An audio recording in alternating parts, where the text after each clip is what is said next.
Hello everyone, कहिए कैसे हैं आप। आज हम क्लास 11th के फिजिक्स का टॉपिक कर रहे हैं।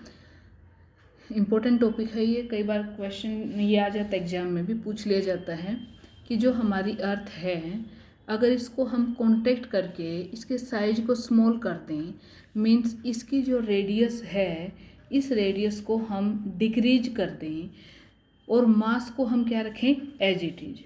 जो हमारी अर्थ का मास है इस मास को हम रखें अनचेंज और डिक्रीज करें केवल इसकी रेडियस को।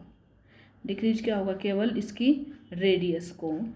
तो number of hours in day ये इंक्रीज होंगे या डिक्रीज होंगे।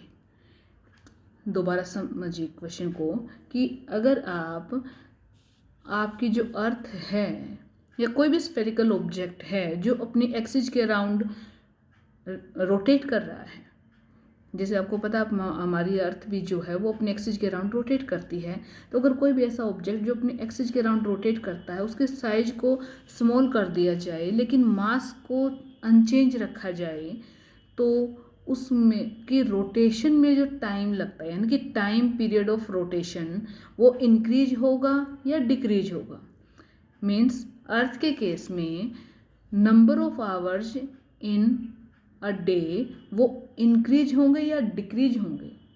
24 आवर्स जो हैं एक डे में वो 24 से कम होगा या ज़्यादा होगा, ये मेन क्वेश्चन है। इसको हम सॉल्व करते हैं एंगुलर मोमेंटम के टॉपिक से।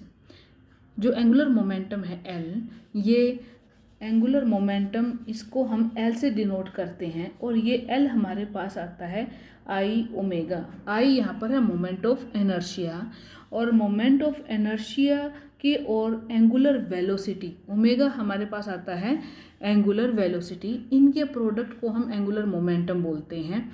ये फॉर्मूले को हम थोड़ा सा चेंज करके हम ले आते हैं mr² ओमेगा पर, क्योंकि जो हमारे इनर्शिया होता है वो इनर्शिया हमारे पास आता है I = mr²।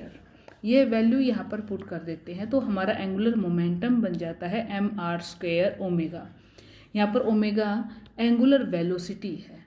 तो इसकी रोटेशन पर क्या इफेक्ट आएगा, इसमें ये देखिए कि जो एंगुलर मोमेंटम का फॉर्मूला है mr², m यहाँ पर मास है ऑब्जेक्ट का, r रेडियस है और ये ओमेगा हमारे पास एंगुलर वेलोसिटी है।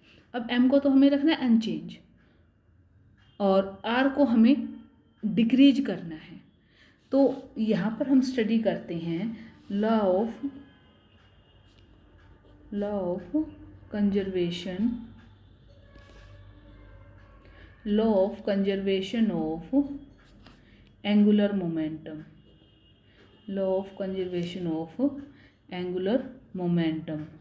और जो ये हमारे पास लॉ है कंजर्वेशन का मतलब है रिमेन्स कांस्टेंट। मीन्स जो एल हमारे पास एंगुलर मोमेंटम है ये हमेशा हमारे पास एक कांस्टेंट टर्म रहेगी।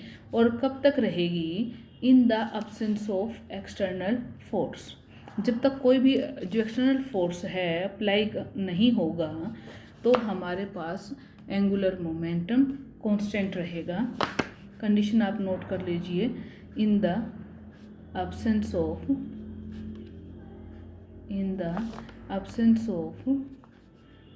External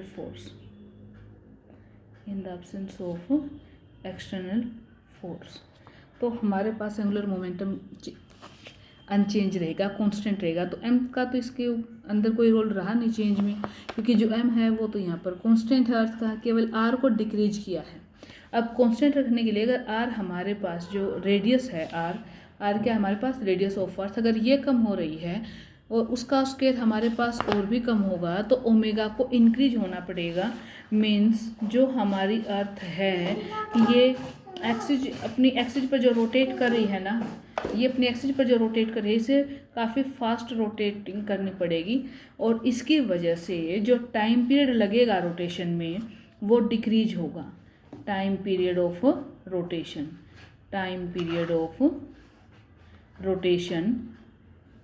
time period of rotation वो क्या होगा, डिक्रीज होगा। इसकी वजह से हमारे पास number of hours per day वो भी क्या हो जाएगा, हमारे पास डिक्रीज होगा। तो ये principle of conservation of angular momentum पर ये क्वेश्चन डिपेंड करेगा कि अगर अर्थ का साइज स्मॉल हो जाए तो हमारे पास number of hours per day वो भी क्या होंगे, डिक्रीज हो जाएंगे। आई होप आपको ये टॉपिक क्लियर हुआ होगा। मिलते हैं नेक्स्ट वीडियो में। Thank you very much.